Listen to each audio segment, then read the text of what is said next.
بسم اللہ الرحمن الرحیم۔ مومنین، الحمدللہ آج ہم ایک نہایت اہم نقطہ پیش کرنے جا رہے ہیں جو امام احمد بن حنبل کی زبانی ثابت ہے، جس سے خلافت امام علی علیہ السلام ثابت ہوتی ہے۔ ابو بکر الخلال متوفی 311 ہجری کی کتاب السنہ سے یہ بہت اہم اور مدلل نقطہ ہے، کیونکہ یہ امام اہل سنت امام احمد بن حنبل کی براہ راست زبانی ہے۔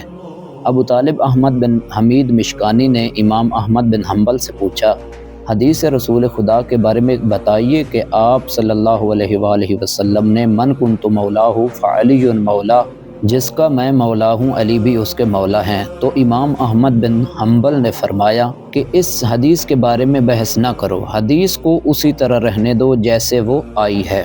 اس جواب سے کیا سمجھ آتا ہے؟ مومنین، احمد بن حنبل نے حدیث کو صحیح مانا۔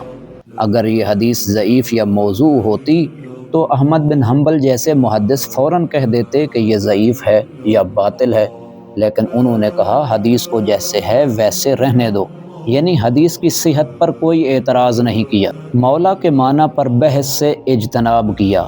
یہ واضح کرتا ہے کہ مولا کا مطلب محض دوست یا محبت نہیں ہے، ورنہ احمد بن حنبل فوراً کہہ دیتے کہ اس کا مطلب محبت ہے، لیکن انہوں نے کہا لا تتکلم، یعنی اس کی گہرائی میں نہ جاؤ، کیونکہ اس سے خلافت علی کا موضوع کھلتا ہے۔ تیسری بات کیا ثابت ہوتی ہے؟ سکوت در حقیقت اعتراف ہے۔ اگر مولا کا مطلب صرف یار و مددگار ہوتا تو اس میں کوئی اشکال نہ تھا۔ احمد بن حنبل نے سکوت اختیار کیا، یہ ظاہر کرتا ہے کہ اگر وضاحت کریں گے تو بات امامت و خلافت علی علیہ السلام پر پہنچے گی، جو اس وقت کے ماحول میں خطرناک تھا۔ یہ میں ابھی آپ کو بعد میں بتاؤں گا کہ اس وقت کے ماحول میں خلافت علی علیہ السلام پر بحث کرنا کیوں خطرناک تھی۔ محبت علی تو قرآن و سنت سے ثابت ہے، اس پر بات کرنے میں کیا قباحت تھی؟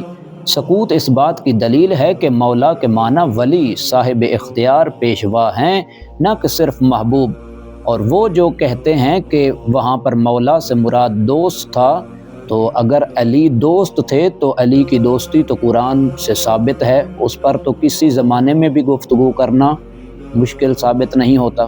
منطقی نقطہ، اگر رسول اللہ صلی اللہ علیہ وآلہ وسلم یہ فرمانا چاہتے کہ جس کا میں دوست ہوں علی بھی اس کے دوست ہیں، تو کیا یہ بات غدیر خم جیسے عظیم اجتماع میں اعلان کے لائق تھی؟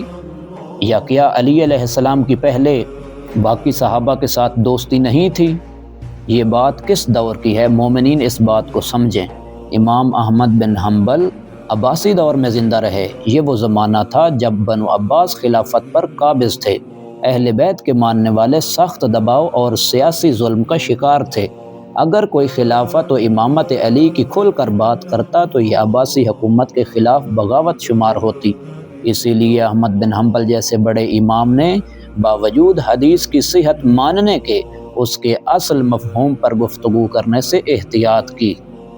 اس وقت مولا کا معنی حاکم و خلیفہ کرنا کیوں خطرناک تھا؟ اس بات کا جواب، کیونکہ مولا کو حاکم ماننا سیدھا سیدھا یہ ماننے کے مترادف تھا کہ خلافت کا حق حضرت علی علیہ السلام کا تھا۔ اس کا لازمی نتیجہ یہ نکلتا ہے کہ پہلے کا منصب، جو پہلے منصب مل چکے، وہ سوالوں میں آ جاتے۔ لہٰذا مومنین، محسن عباس قمی کی طرف سے مولا علی علیہ السلام آپ کو حاکم اور پیشوا اور خلیفہ رسول خدا صلی اللہ علیہ وآلہ وسلم کی شکل میں حدیث غدیر کی سند سے مبارک ہو۔